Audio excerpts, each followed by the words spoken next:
TV KPM. Assalamualaikum dan salam sejahtera. Bertemu kembali dalam Didik TV KPM. Hari ini anda bersama saya, Hazrina Kasim, untuk satu lagi pembelajaran yang menarik di mana dalam slot sukses SPM 2022, mata pelajaran yang dipilih pada hari ini adalah pendidikan moral. Sebelum kita nak teruskan pembelajaran, apa kata kalau kami kongsikan profil guru penyampai kita untuk hari ini? Silakan.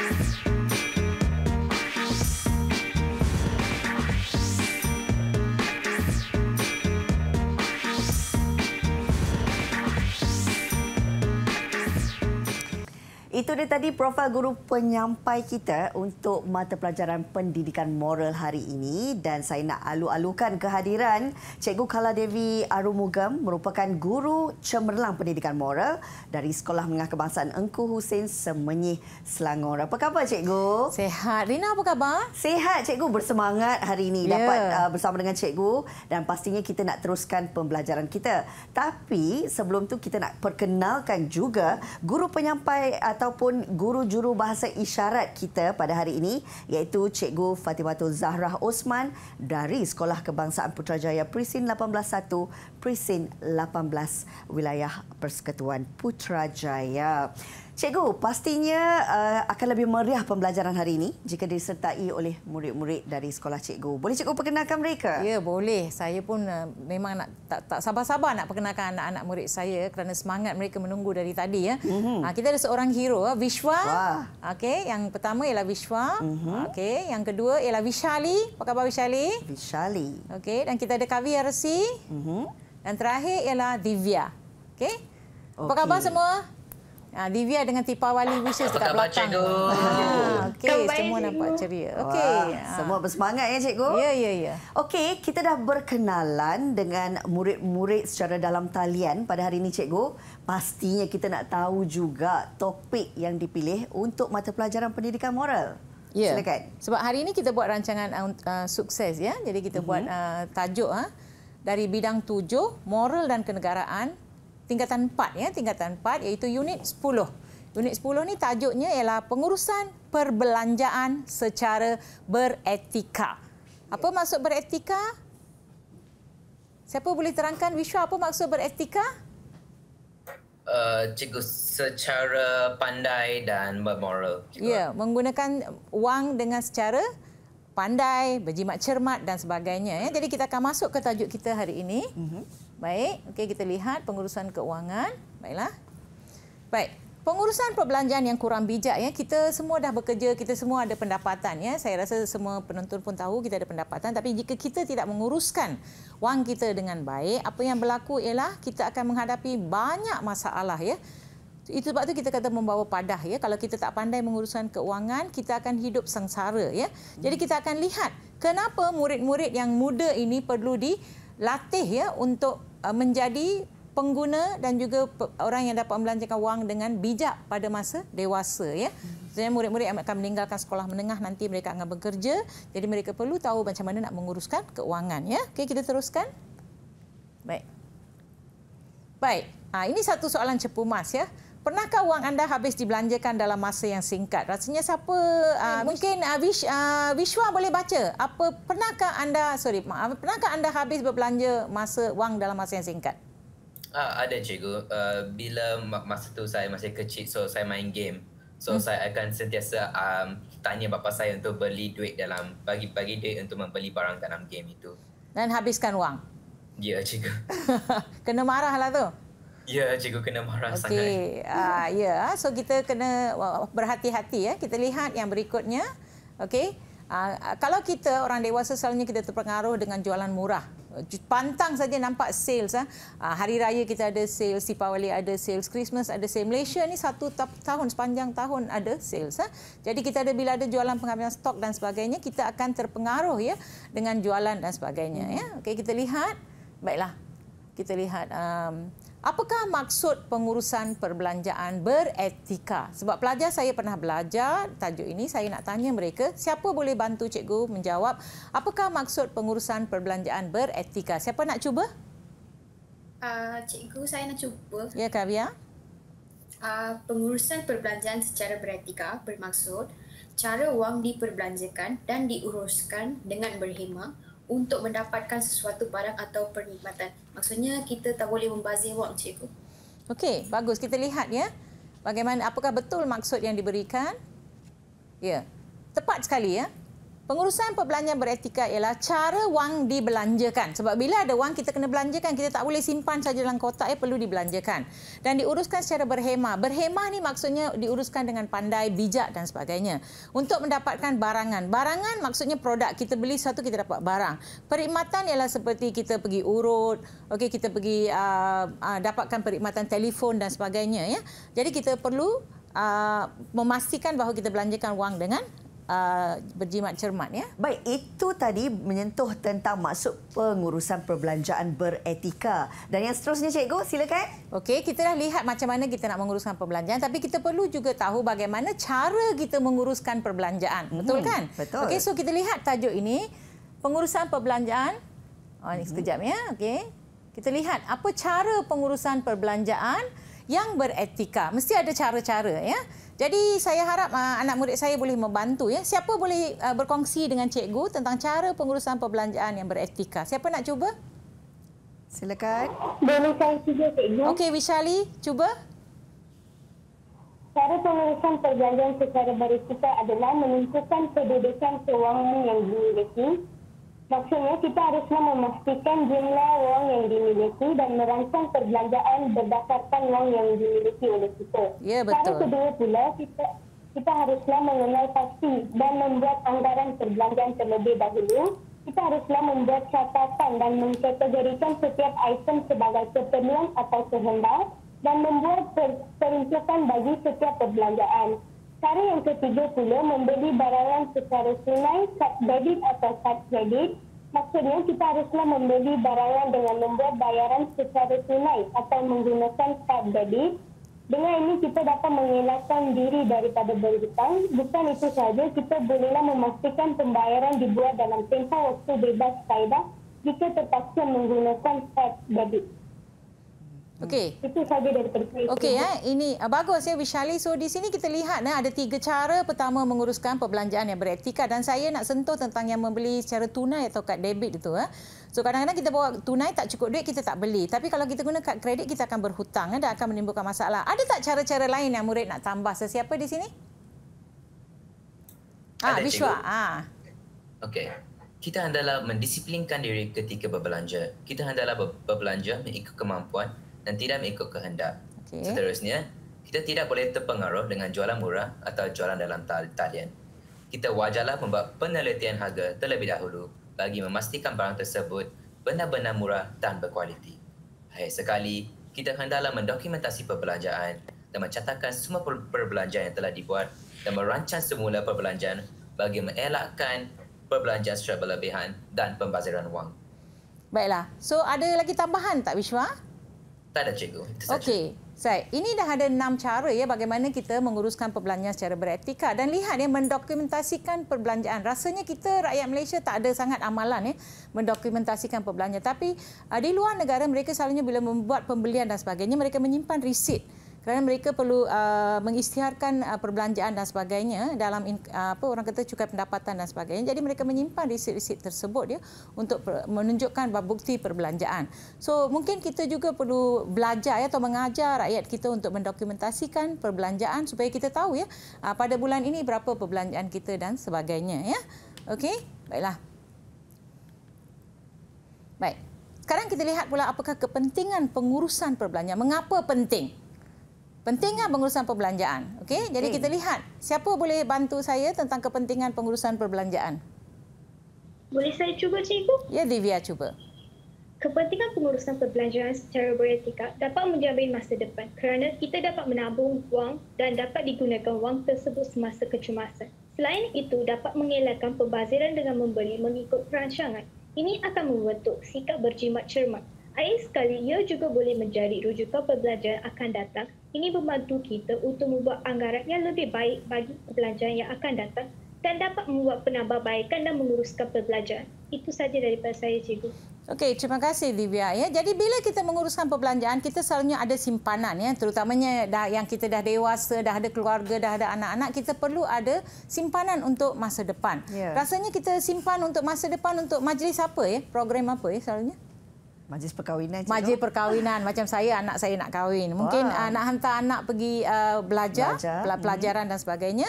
Dan kita boleh membuat rujukan. Bulan lepas kita belanja macam ini. Okey, bulan ni apakah perbelanjaan kita? Dan bila kita boleh kawal, kita boleh mengawal hutang. Kita boleh elakkan hutang. Yang penting sekali ialah kita tidak boleh berhutang ya. Kalau kita berhutang sewenang-wenang, kita tak boleh membayar balik. Dan kadang-kadang kita membeli barangan terlalu banyak ya. Jadi kita perlu mengelakkan pembaziran ya, mengelakkan pembaziran. Cuba tengok berapa pasang kasut yang kita ada, sedangkan sekali kita pakai sepasang saja kasut. Betul kan? So ini yang kita kata kita perlu menguruskan perbelanjaan. Okey? Baik. Baik, Cikgu. Nampaknya kita dah faham maksud pengurusan perbelanjaan beretika, cara pengurusan perbelanjaan yang beretika dan juga kepentingannya. Kita nak berehat sekejap boleh, Cikgu? Boleh. Murid-murid boleh berehat sekejap, boleh pergi minum dulu. Selepas ini bersama kami dalam Didik TV KPM. Didik TV KPM.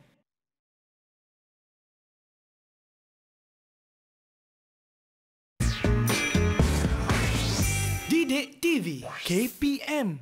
Baiklah, dalam Sukses SPM 2022 pada hari ini kita memberi fokus untuk mata pelajaran pendidikan moral dengan tajuknya Beretika Menguruskan Perbelanjaan. Kita terus nak bersama dengan Cikgu Kala Devi. Silakan Cikgu. Ya, terima kasih ya. Kita akan menyambung lagi perbincangan kita pada hari ini dengan tajuk sekejap ya. Baik. Kesan pengurusan perbelanjaan yang tidak beretika. Apa jadi jika kita tidak menguruskan perbelanjaan dengan beretika? Pelajar ingat lagi tak? Murid-murid ingat lagi tak? Apa kesan pengurusan perbelanjaan yang tidak beretika? Ingat, Cikgu, ingat. Ya, siapa? Nak cuba saya, je. Cikgu. Ya, Wishwa. Cuba, Wishwa. Okey. Kesan pengurusan perbelanjaan tidak beretika terhadap diri ialah kita akan menghadapi masalah kewangan. Ini akan mengakibatkan beimanan hutang yang tidak sepatutnya. Selain itu, nama diri dapat ditenari hitamkan oleh bank. Akhir sekali, kita akan mengalami muflis dan tekanan perasaan, Cikgu. Itu saja. Okey, apa maksud muflis ya, Wishwa? Muflis maksud bankrupt, Cikgu. Okey, bankrupt maksudnya kita tidak boleh membuat pinjaman ya daripada mana-mana pihak. Harta kita akan disita ya, dia akan dipegunkan dan kita tak boleh. Kalau di senarai hitam, kita terpaksa membuat pinjaman daripada pihak-pihak yang tidak berlesen. So itu masalahnya ya. Sebab itu kita kata kesan kepada diri ini sangat penting. Bila kita ada masalah kewangan, bayangkanlah tiap-tiap pagi kita bangun tak ada duit. Anak perlu duit, isteri perlu duit. Jadi apa masalah yang kita hadapi? Ada orang yang sampai mengambil jalan yang tidak baik ya untuk menyelesaikan masalah, bunuh diri dan sebagainya ya. Dan kalau kita ada beban hutang, kita pagi-pagi kita bangun, kita mungkin takut Alung datang ganggu kita. Banyak kali kita lihat dekat surat khabar dan sebagainya gangguan-gangguan ini. Jadi kita perlu belajar hidup tanpa hutang. Jangan jadikan hutang itu satu amalan yang biasa, tak apalah, boleh kan? Okey, seterusnya apa pula kesan kepada keluarga ya bila kita tidak mengurus perbelanjaan. Siapa boleh cuba? Cikgu? Ya. Kesan pengurusan perbelanjaan tidak beretika terhadap keluarga pula, ahli keluarga terpaksa kongsi hutang. Ini akan menyebabkan hubungan baik antara ahli keluarga terjejas. Selain itu, pengurusan perbelanjaan tidak beretika akan menjejaskan perbelanjaan yang lain. Contohnya, tidak memiliki wang semasa kes kecemasan, kes kemalangan dan tanggungan-tanggungan bil yang lain. Seterusnya, ia juga akan menjejaskan hubungan antara keluarga atau suami dan isteri. Rumah tangga akan menjadi huru-hara. Akhir sekali, meningkatkan perbelanjaan yang tidak sepatutnya. Contohnya, mudah terpengaruh dengan diskaun pada barangan dalam talian. Itu saja daripada saya, Cikgu. Okey. Jadi jika kita tidak menguruskan perbelanjaan dengan beretika, kesannya bukan pada diri kita sahaja. Kalau saya hidup seorang diri tak ada masalah. Bagaimana kalau saya ada keluarga? Bila saya ada keluarga, kalau saya berhutang, keluarga saya pun terpaksa berkongsi hutang tersebut. mereka akan tanya, suami berhutang, kenapa isteri tak boleh bayar? Betul atau tidak? Kemudian boleh menjejaskan perbelanjaan lain. Kadang-kadang kita perlukan perbelanjaan untuk kecemasan. Tiba-tiba ada orang sakit, masuk hospital, perlu bayaran dan sebagainya. Jadi kita tak boleh gunakan wang itu kerana kita tak ada sumber keuangan. Ya? Dan di situlah yang akan menyebabkan menjejaskan hubungan antara anggota keluarga. Bayangkanlah, kerana hutang berapa keluarga yang berpecah belah. Ada kan? Kita banyak membaca sebab mereka tak mahu menjadi gangguan dalam hidup. Kenapa pula bapa berhutang, kami pula yang susah. Jadi mereka cuba asingkan diri daripada anggota keluarga tersebut. Dan maklumlah perbelanjaan meningkat. Macam-macam. Kalau kita lihat sekarang perubahan yang berlaku, semua barang harga meningkat. Betul atau tidak? Betul. Kalau kita pergi saban hari ke pasar dan sebagainya, harga barangan memang meningkat. Jadi bila meningkat, kita tak cukup duit dan kita masih nak hidup mewah dengan pendapatan kita yang terhad. Jadi apa berlaku, kita tak pandai, nak orang kata ikat perut ya. Kita tak pandai ikat perut. Jadi kita tambah perbelanjaan dan kita nak orang kata biar orang nampak kita hidup mewah. Okey? Jadi kita berhutang dan menjadi masalah yang lain. So selain keluarga ada juga ya impak ya pengurusan belanja tidak beretika kepada masyarakat ya. Siapa boleh cuba?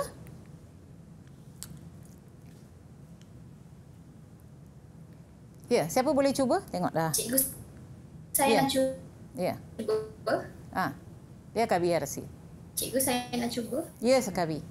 Antara kesan pengurusan perbelanjaan tidak beretika kepada masyarakat ialah kita akan melahirkan persaingan yang tidak sihat dalam perbelanjaan dan meningkatkan kuasa beli yang tidak sewajarnya. Selain itu, pengurusan perbelanjaan yang tidak beretika akan melahirkan tabiat masyarakat yang boros dan membazir. Bukan itu sahaja, berlaku juga peningkatan pemiutang yang tidak berlesen. Okey. Pemiutang yang tidak berlesen. Ya, terima kasih ya. Jadi dari segi masyarakat, dia daripada kecil nukleus diri, kemudian keluarga, kemudian masyarakat. Jadi bila kita lihat ya dari segi perbelanjaan, dari segi persaingan yang tidak sehat ya, kita lihat jiran kita beli TV 60 inci, 70 inci, rumah kita punya 40 inci. So kita pun nak tengok, oh saya pun nak beli besar. Jadi kita pun beli. Itu yang kita kata persaingan tidak sehat ya. Bila kita nampak jiran kita berhari raya baru habis Deepawali, lampu dekat luar, lip-lap, kita pun pergi beli walaupun kita tak ada pendapatan. Kemudian kita lihat orang lain memakai pakaian untuk Deepawali 10 pasang, kita pun berhutang dan membeli pakaian dan sehingga kita tak nampak kemampuan mereka dan kita tak bandingkan dengan kemampuan kita. Itu yang dimaksudkan dengan persaingan yang tidak sehat. Dan bila kuasa membeli meningkat, kuasa membeli meningkat ni kerana kita ada banyak platform-platform yang boleh membuat belian secara kredit. Maksudnya boleh berhutang. Kita boleh berhutang dulu, kita beli barang. Banyak kan platform, buka sahaja handphone ke, televisyen ke, kita ada macam-macam jualan. Dan kita terpengaruh, ini boleh bayar dalam 12 bulan, 24 bulan ansuran. Tapi bila sampai masa nak membayar, kita tak boleh membayar. Ini yang kita kata kuasa membeli meningkat. Kalau dulu kita membuat bayaran dengan tunai. Bila tunai, tak ada duit, kita tak beli. Kita kata tak apalah, minggu depan lah kita beli atau bulan depan kita beli. Ya. Seterusnya, ini mengamalkan tabiat boros. Saya rasa semua orang termasuk saya memang ada tabiat boros. Ya. Tabiat boros macam saya sebutkan tadilah. Kita hanya perlukan sepasang kasut untuk dipakai pada satu waktu. Tapi kenapa kita beli sampai 12 pasang? Saya rasa semua orang boleh buka almari kasut dan lihat. Almari baju.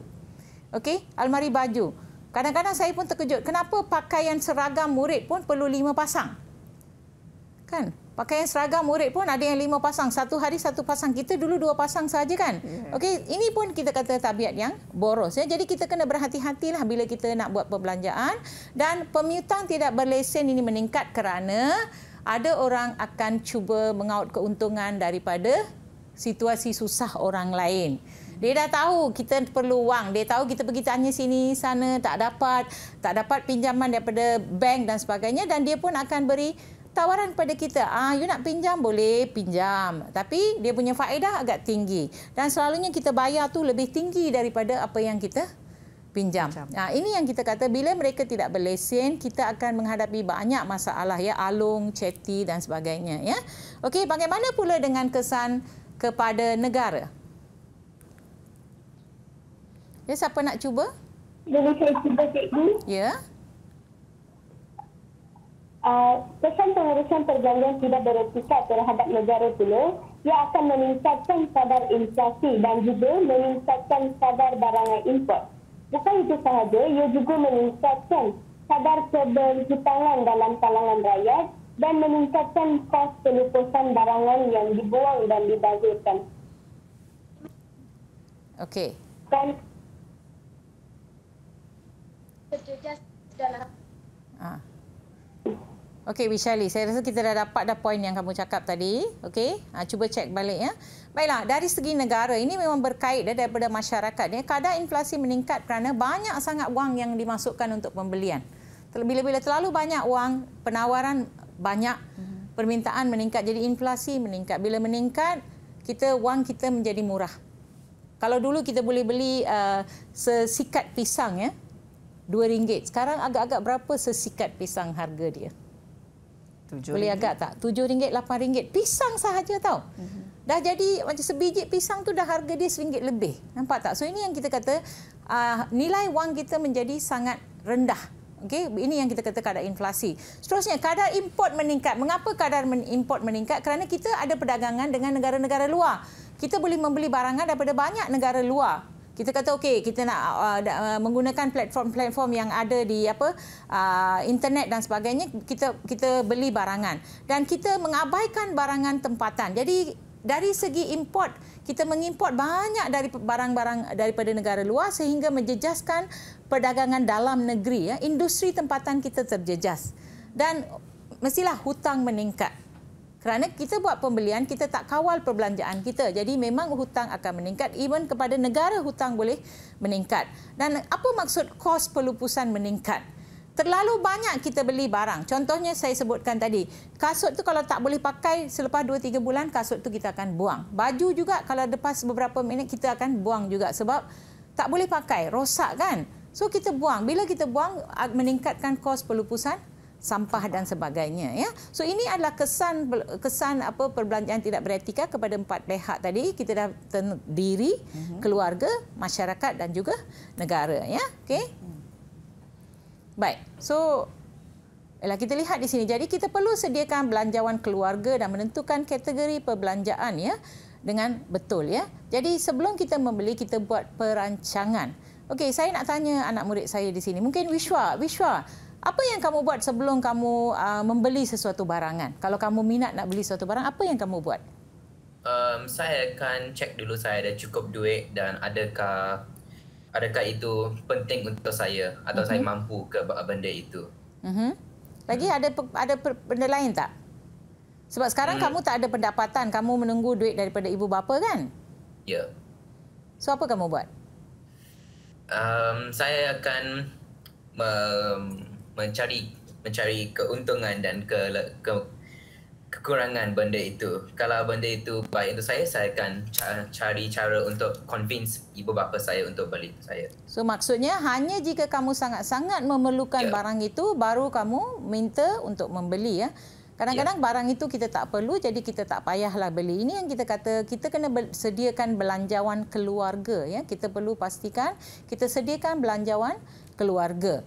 So kalau kita ada keluarga yang besar dan katakan sekarang ni rata-rata berapa orang anak ya dalam satu keluarga? Lebih kurang 3 cikgu. Kalau 3. Okey, kalau 3 kita kena pastikan ibu bapa ada perbelanjaan. Anak 3 orang banyak ya ratio dia perbelanjaan dari segi perbelanjaan sekolah, masuk universiti berbeza. Lepas tu macam saya kata macam dah orang tua macam kami nak kahwinkan anak dan sebagainya. Okey, kemudian jangan lupakan juga orang lain yang bersama kita. Kita bukan keluarga nukleus tapi keluarga kembangan.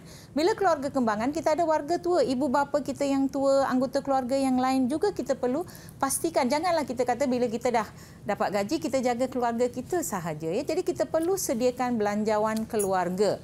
So ada banyak cara ya untuk kita menyediakan belanjawan keluarga iaitu kita lihat perbelanjaan itu untuk apa. Nanti saya akan share satu lagi perkara di mana pelajar-pelajar boleh buat macam mana nak pastikan perbelanjaan untuk apa dan sebagainya. Okey, jadi kategori perbelanjaan ya. Baik, cikgu. Terima kasih untuk penerangan hari ini. Kita melihat bahawa pentingnya kita mengetahui kesan pengurusan perbelanjaan yang tidak beretika. Kita nak berehat seketika. Anda jangan ke mana-mana. Bersama kami kembali dalam Didik TV KPM. Didik TV KPM.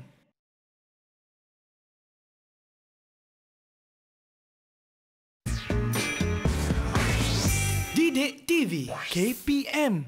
Baik, dalam Sukses SPM 2022 hari ini fokusnya mata pelajaran pendidikan moral. Kita terus nak bersama dengan Cikgu Kala Devi. Cikgu silakan. Ya, terima kasih ya. Kita dah sampai ke bahagian penerangan tadi kita dah habis. Sekarang kita nak masuk ke segmen soal jawab ya, sebab murid-murid perlu tahu macam mana nak menjawab soalan ya untuk setiap segmen. Dan Rina perlu tahu ya, tingkatan 5 SPM mereka perlu menjawab 3 bahagian ya dalam peperiksaan untuk SPM, iaitu bahagian A adalah soalan struktur. Soalan struktur kita ada 5 soalan ya, dan setiap soalan ada 10 markah. Kemudian kita ada bahagian B esei, di mana murid diberikan 2 esei dan mereka perlu memilih dan menjawab satu sahaja. Oh, okay. Ada murid-murid di sini yang tak pasti ya. So mesti pilih satu sahaja. Macam mana kalau jawab dua-dua? Lepas habis bila ada masa baru jawab. Okey? Jangan bazirkan masa di situ. Dan akhir sekali yang paling kritikal adalah bahagian C, di mana dia letakkan 2 esei tapi setiap esei itu ada 20 markah.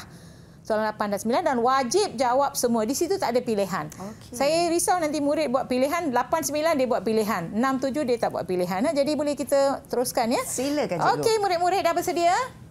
Okey, kita lihat dahulu esei yang struktur yang pertama ya. Struktur ini adalah soalan pengukuhan. Baik, kita lihat soalan dia.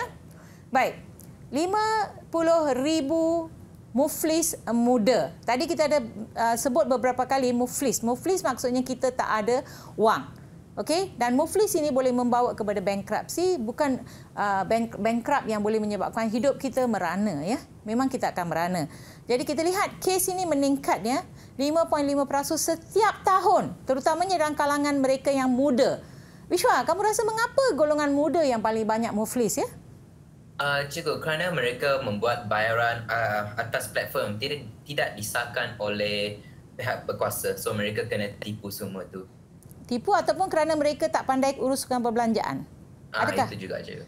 Okay, mungkin kerana mereka masih muda, nampak saja gaji 2,000, 3,000 terus tak tahu macam mana terus berbelanja. Bayangkanlah kalau kita pergi ke kedai kopi, minum kopi, RM2 ke RM3 kan? Tapi berapa harga di Starbucks ya, Wishwa? Kopi? Macam 18 macam tu, 18-15. Sedap kan? Okey. Tak sedap, cikgu. Jangan. Okey, Sorry. Right. Baiklah, kita lihat ya soalan di sini, kita lihat 10 markah ya. Soalan pertama, terangkan satu nilai murni yang perlu diamalkan oleh golongan muda. Golongan muda ni termasuk kamulah juga kan, untuk mengelakkan muflis, supaya tidak muflis. Jadi bila soalan itu ada 2 markah, terangkan satu nilai, kamu kena bagi ayat nilai 1 dan ayat penerangan 1 ya. So kita lihat dahulu soalan yang kedua, B. Mengapakah isu muflis berlaku dalam kalangan masyarakat? Mengapa masyarakat mengalami masalah muflis? Banyak ya kes begini ya di Malaysia ya. Dan soalan yang ketiga, apakah 4 usaha yang boleh dilakukan bagi menangani isu muflis? Okey, kita teruskan dengan teknik menjawab ya. Okey, kita lihat soalan yang pertama.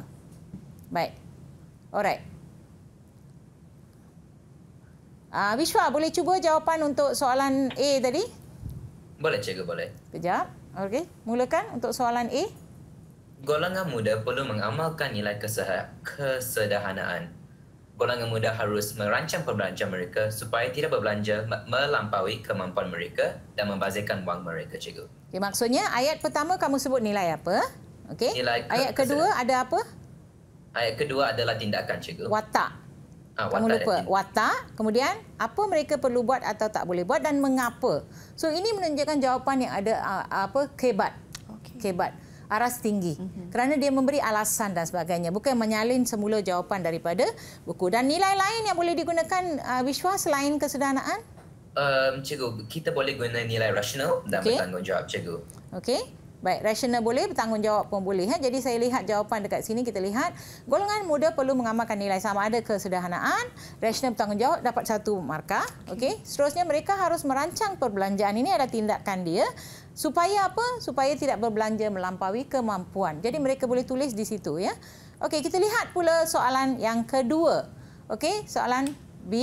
Mengapakah isu muflis berlaku dalam kalangan masyarakat? So di sini ada 4 markah. Siapa bersedia untuk menjawab? Boleh saya cuba, cikgu? Ya. Isu muflis berlaku dalam kalangan masyarakat kerana masyarakat suka mengamalkan gaya hidup mewah yang tidak berpatutan. Selain itu, kad kredit yang tidak terkawal merupakan salah satu sebab isu muflis berlaku dalam kalangan masyarakat. Pada masa kini, masyarakat melakukan banyak pembelian secara dalam talian tanpa had. Seterusnya, masyarakat tidak mencatat barang keperluan yang perlu dibeli pada tempoh 1 bulan ini menyebabkan masyarakat berbelanja melebihi daripada pendapatan. Sayang sekali, masyarakat masih kurang mahir dalam pengurusan perbelanjaan. Itu saja daripada saya. Okey, bagus. Jawapan yang kamu bagi itu memang bagus. Saya tengok. Nombor 1 ialah mereka kurang mahir dalam menguruskan perbelanjaan, terutamanya golongan muda ni baru dapat pendapatan. Macam kita pun pernah muda. Bila muda, kita pun bila tengok kewangan itu, kita tak pandai menguruskan perbelanjaan itu. Selalunya kalau gaji pertama, kita dapat kawan cakap, belanja. Terus pergi dekat restoran mewah, habis setengah bulan punya perbelanjaan. Lepas tu apa aku nak buat lagi untuk setengah bulan lagi, nampak tak? So ini yang kita kata kurang mahir ya. Kita mesti tahu, okey, bulan ni saya tak boleh belanja. Tunggu setahun lepas tu baru saya belanja. Dan ini yang kita kata perbelanjaan melebihi pendapatan. Kalau wang kita gaji kita 2,000, kita belanja 3,000. Di mana kita dapat 1,000 tu? Dari mana kita nak ambil 1,000 tu? Hutang, betul kan? So kita berhutang. Kemudian kita perlu mengelakkan penggunaan kad kredit yang tidak terkawal. Guna kad kredit tak, Rina? Guna. Banyak tak kad kredit yang kita diberikan kepada kita?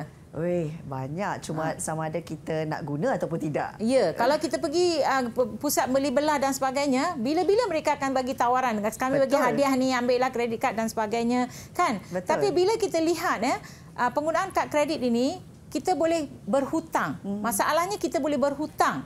Kad debit kita ada duit baru kita bayar. Bila kad kredit kita berhutang. Bila berhutang hujung bulan datang bil tak bayar, faedahnya sangat tinggi. Dan dia akan bertimbun dan kita akan mengalami masalah ya.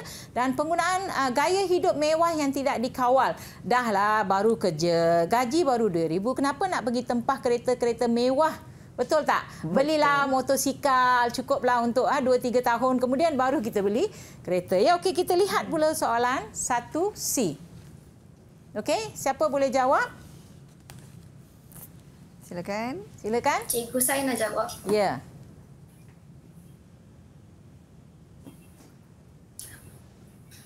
Usaha yang boleh dilakukan bagi menangani isu muflis ialah kita perlu menguruskan perbelanjaan secara berhemah dengan berbelanja mengikut kemampuan.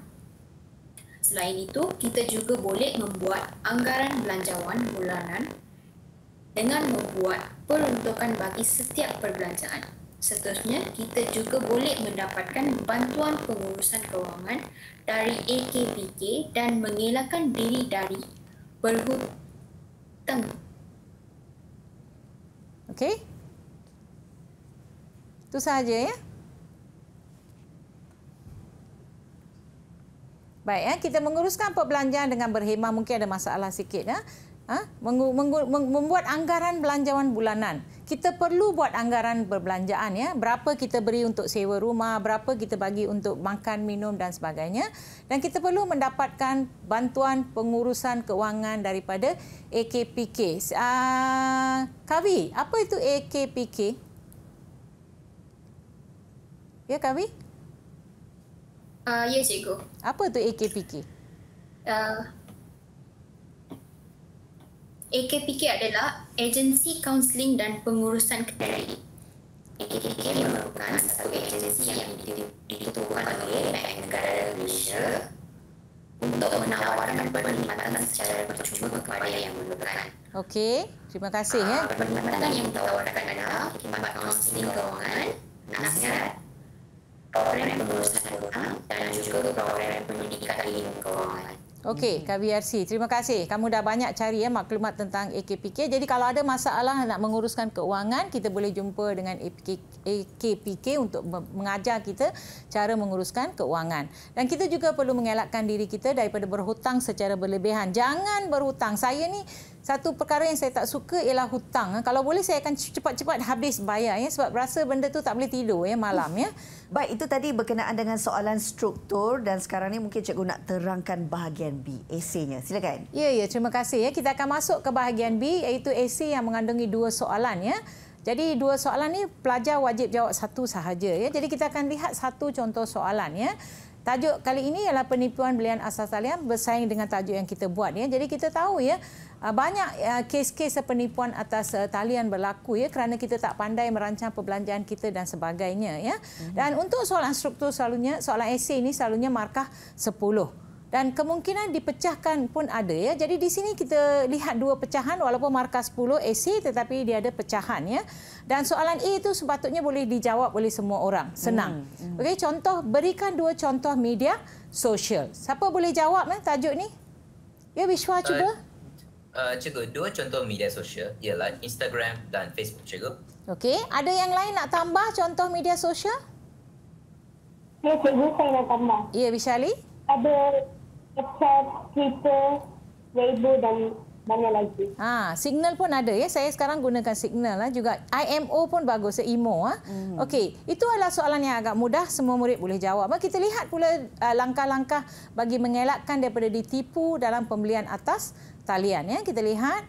Okey, jawapan untuk soalan esei B ni. Okey, yang atas. Okey, baik. Siapa boleh jawab soalan ini?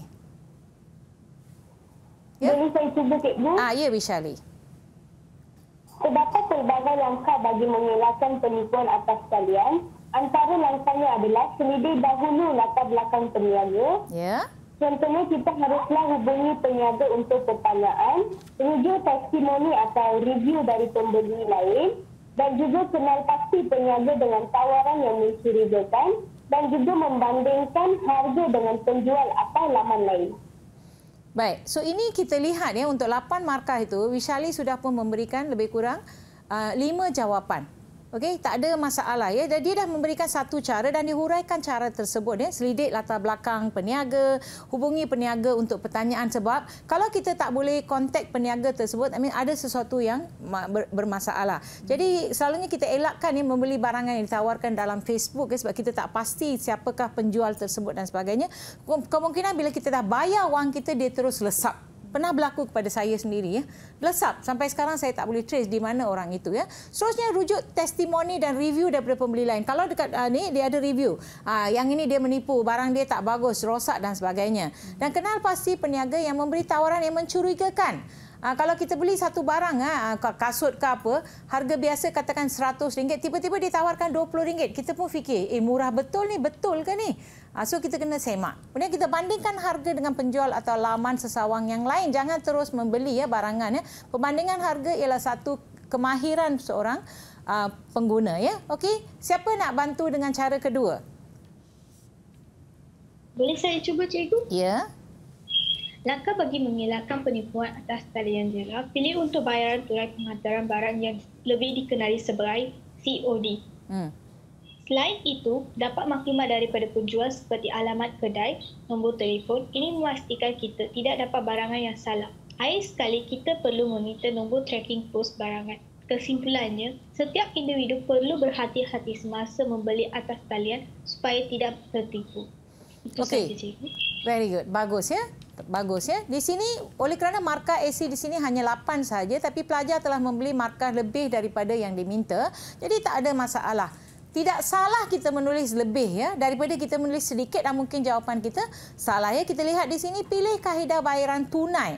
Tunai ini kita selalu cakap COD ya, cash on delivery, sebab bila barang itu sampai kita boleh semak barang itu. Kalau kita tak puas hati kita boleh tolak balik ya barang tersebut kepada penjual ya, sebab kita tak puas hati dengan barangan tersebut ya. Dan selalunya pastikan kita ada nombor tracking ya untuk suatu barang. Nombor tracking maksudnya di mana barang itu berada. Di pejabat pos mana, di tempat mana, bila kita akan dapat ya. Dan bila kita perlu dapatkan maklumat penjual seperti alamat kedai dan sebagainya. Okey, jadi kesimpulannya untuk esei ini, buat satu kesimpulan, berhati-hati ya semasa membeli barangan secara atas talian supaya kita tidak tertipu. Ini adalah skema untuk esei dia. Baik, cikgu. Nampaknya murid-murid bukan sahaja dalam talian tetapi juga di rumah faham dengan penerangan daripada Cikgu Kala Devi berkenaan dengan bahagian B soalan esei ini. Kita nak berehat sekejap. Kembali lagi bersama kami dalam Didik TV KPM. Ya. Didik TV KPM.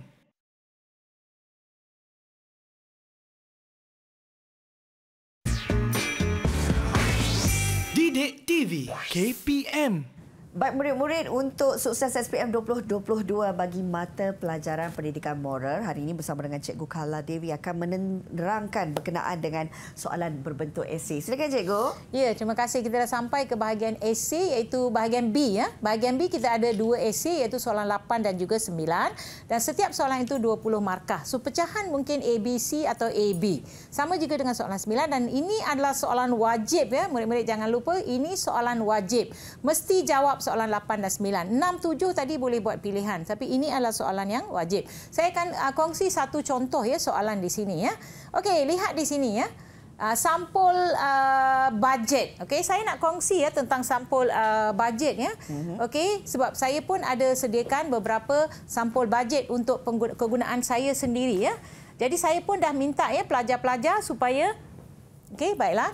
Tengok, untuk saya sendiri ya, untuk keluarga saya sebab saya dah bekerja, jadi saya ada minta maaf jatuh pula. Sampul bajet yang saya gunakan ialah nombor 1 ialah untuk bil air. Saya bayar bil air sendiri, jadi saya masukkan pendapatan saya tu berapa banyak. Mungkin bil air saya sebulan RM100.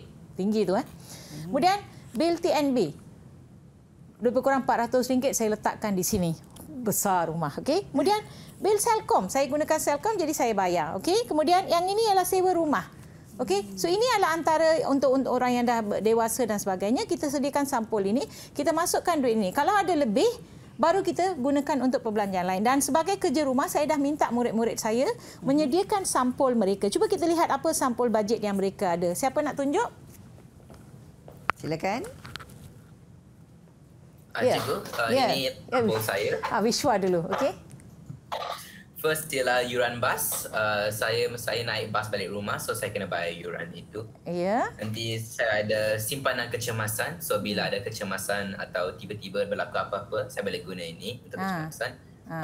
Next, akhirnya saya ada harta kegemaran. So saya akan beli stuff untuk saya suka dengan guna ni. Contoh barang apa tu? Barang yang suka tu apa tu? Macam laptop, cikgu, laptop. Oh, game, simpan semua. untuk beli laptop. Bagus. Okey, siapa lagi nak berkongsi? Saya cikgu. Ya. Yang ni sampul untuk bayaran dan sekolah saya sebagai naik pergi sekolah. Yang ni sampul barang keperluan seperti nak beli pen ke, pencil box macam tu. Yang ni last kali sampul hadiah. Maksudnya kalau ada hari jadi kakak saya ke ataupun hari keluarga saya simpan duit itu untuk beli hadiah untuk mereka. Oh, syabas ya. Dia simpan satu sampul untuk beli hadiah keluarga ya. Walaupun duit itu mereka dapat daripada ibu bapa tapi mereka ada usaha untuk ingat. Okey, siapa lagi nak berkongsi sampul? Boleh saya kongsi juga? Ya, silakan. Cuba tunjuk sampul tu dengan baik. Cantik. Sampul paket ampau ni. Ya, betul. Ya. Ini sampul yuran kelas saya, cikgu. Oh, yuran kelas. So, yang ni saya boleh bayar yuran kelas saya. Yang ni sampul makanan. Saya suka makan makanan ringan. So, saya boleh beli dengan... Makanan rapuh, okey? Ini sampul membeli belah. Saya suka beli pakaian dengan sampul ni. Itu saja cerita saya. Okey, so dia beli pakaian sendiri, dia simpan wang dalam itu. Bagus ya, nasib baik mak tak tahu. Okey, yang terakhir siapa belum lagi tunjukkan sampul? Siapa tu? Kavia. Saya, cikgu. Kavia. Saya Kavi. Yang ni sampul yuran kelas saya. Okey. Lepas tu ada sampul makan minum. Yang last kali tu sampul Tommy saya. Tommy tu siapa, adik ke? Bukan cikgu, Tommy tu anjing peliharaan saya, cikgu. Wah, so comel. So kamu simpan untuk beli barangan kegemaran Tommy kamu ya. Bagus ya, syabas ya murid-murid kerana dah menyediakan sampul bajet ya. So kamu dah tahu ya. Jadi contoh 4 contoh sampul bajet dalam perbelanjaan bulanan seseorang yang baru bekerja, bukan kamu ya. Okey, siapa boleh jawab jawapannya? Apakah contoh sampul bajet dalam perbelanjaan bulanan seorang yang baru bekerja? Ya, siapa? Siapa boleh jawab? Ada siapa nak jawab? Silakan. Ada macam pegun aja. Ya, saya nak jawab, cikgu. Ya. Contoh sampul bajet ialah sampul sewa rumah, sampul bil elektrik atau air, sampul bil telefon, sampul makan minum, sampul bayaran kereta atau motor, sampul kecemasan dan sampul simpanan. Okay. Sampul kecemasan itu yang pentingnya. Kadang-kadang kita sakit ke apa, tiba-tiba kita perlu nak bawa rawatan dan sebagainya, kita perlukan sampul tersebut. Sangat bagus ya. Divya, okay. Soalan yang kedua. Berdasarkan dua nilai murni yang kita belajar 18 nilai, bagaimanakah penggunaan sampul bajet dapat membantu golongan yang baru bekerja untuk menguruskan perbelanjaan secara beretika? Siapa nak cuba jawab? Jadi saya cuba, Cikgu. Ya, Bishali. Nilai murni yang sepatutnya kita amalkan adalah nilai kesederhanaan, nilai rasional dan juga nilai bertanggungjawab. Ya. Cara penggunaan sampul bajet dapat membantu golongan yang baru bekerja untuk menguruskan perbelanjaan secara beretika ialah agihkan gaji atau pendapatan ikut perbelanjaan keutamaan dan masukkan dalam sampul.